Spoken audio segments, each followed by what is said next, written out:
So it's been a while since I've done a haul, so I figured it's about high time I do one. So stick around to see what I've added to my bookshelves.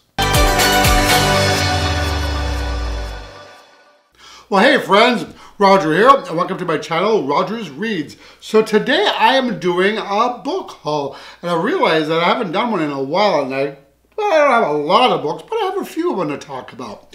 So the first book is Recursion. This is by Blake Crouch.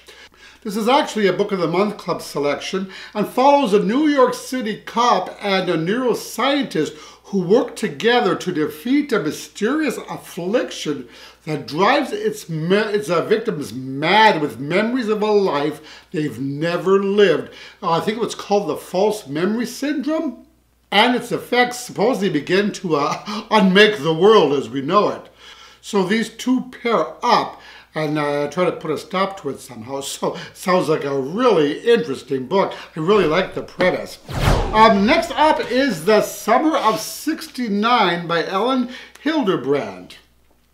And this was another Book of the Month Club selection, and I don't know too much about it except that it's a historical fiction novel that takes place during the summer of '69 and follows four siblings who go through some major drama and upheaval during the summer. So this sounded like a fun, light summer read, so I'm looking forward to it. It's kind of fun going into a book knowing absolutely nothing about it. So the next up is a book entitled The First Patient by Michael Palmer. Now, this is an older book. I actually picked this up from the library book sale. I don't even know. Oh, 2008. So yeah, so it's a little bit older book. And this book made me think about The President is Missing by James Patterson and Bill Clinton, a book that I really enjoyed, so I thought I'd pick up this one as well. So this follows a physician named Gabe who receives an unexpected visit from Marine One.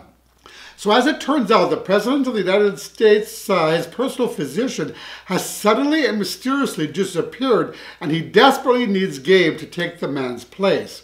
So Gabe agrees to come to Washington, but it's not until that he's installed in the White House that he suspects that the President is going insane.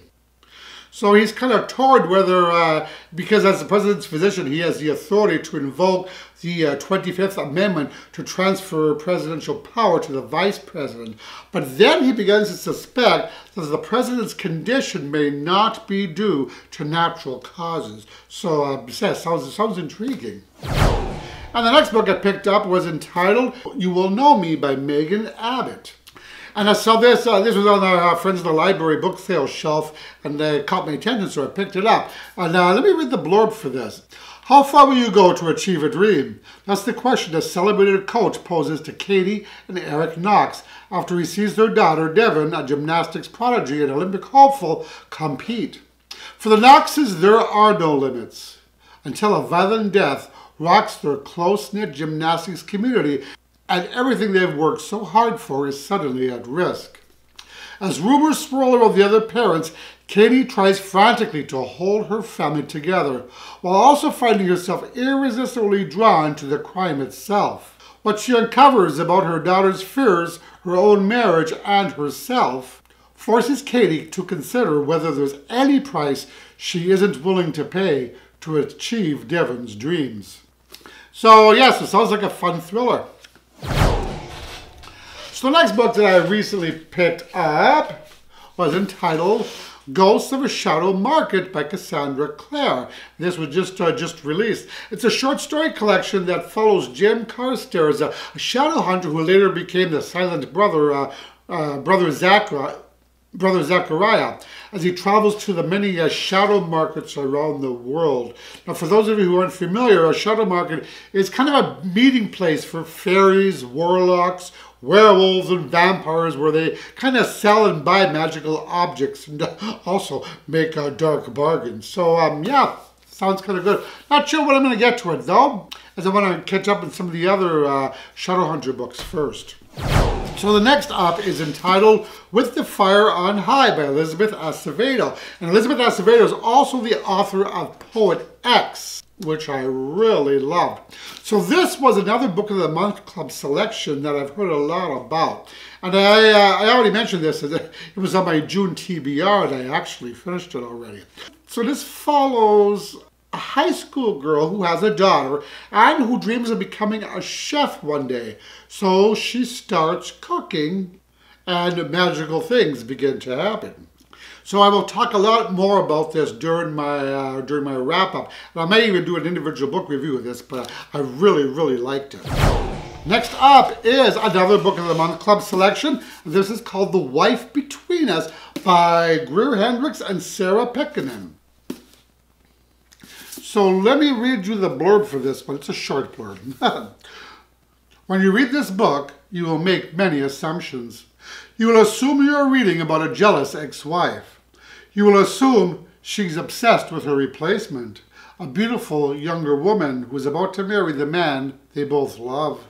You will assume you know the anatomy of this tangled love triangle. Assume nothing.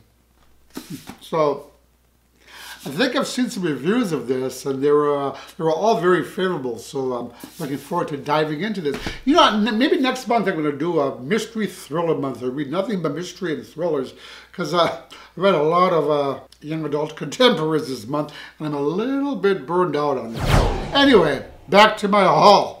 Next up is another Book of the Month Club selection. See, I've gotten behind on my Book of the Month Clubs, but it also doesn't help that I never order only one. I order 2 or 3 sometimes, because they're pretty cheap if you order, add some extra books to your box. But anyway, the book I picked up is entitled How Not to Die Alone by Richard Roper. So this follows Andrew, who has worked for years at a public health job searching for the next of kin for those who die alone. Now, everybody at work believes that Andrew goes home to a loving family every night. At least that's what he tells them, but it's a lie. So then Andrew meets Peggy, and he ends up getting trapped in his own lies in his lonely apartment. Because you see, for the past 20 years, Andrew has worked hard to keep his heart safe, and in the process, he may have forgotten how to live. So, intriguing premise. So the next book that I picked up is entitled The Summer Cottage by Viola Shipman.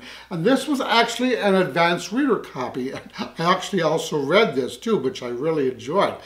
And I believe I did talk about this during my TBR video, and I'll go over it in more detail during my wrap-up. But this follows Addie Lou, who leaves her crumbling marriage and life behind and decides to reinvent herself. So she restores an old cottage on Lake Michigan that she's inherited. And the story takes place in Saugatuck, Michigan, which is a place that I used to vacation at quite frequently. So that's what drew me to request this in the first place. So I tend to love the running away or rebuilding your life tropes. So that's why I picked it, and I was not disappointed. And I might even do a full-on review of this one as well. Next up is an Alice Hoffman book entitled Rules of Magic. So I loved Alice Hoffman's book, Practical Magic, so I was delighted when I came across this one. And I had no idea that this was actually a prequel to Practical Magic. At least I think it is. So this follows the Owens children, who have always been a bit strange. One of them communicates with birds, one of them can read minds, and the third is so irresistible that his nurse attempted to kidnap him.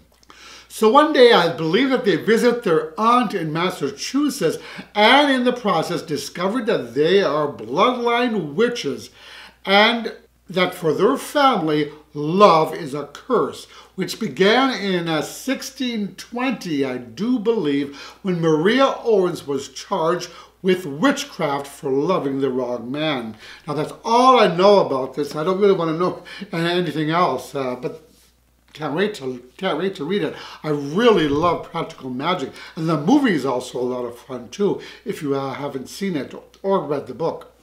And that is it for my recent book haul. And you know, I'm probably going to be doing another book haul soon, because I recently put in order a book outlet, so that I'm expecting that anytime. I think that was a 9-book order, so I need to stop. No, but they were having a sale, and I had a couple of books that were on my list that became available, so I couldn't pass it up. So anyway, that is it for my haul. As always, I thank you so much for watching. I really appreciate all of your support. And if you like this video, I'd really appreciate if you click the like button below, as it helps me out. And that is a wrap. I will talk to you all in the next video. Roger and out.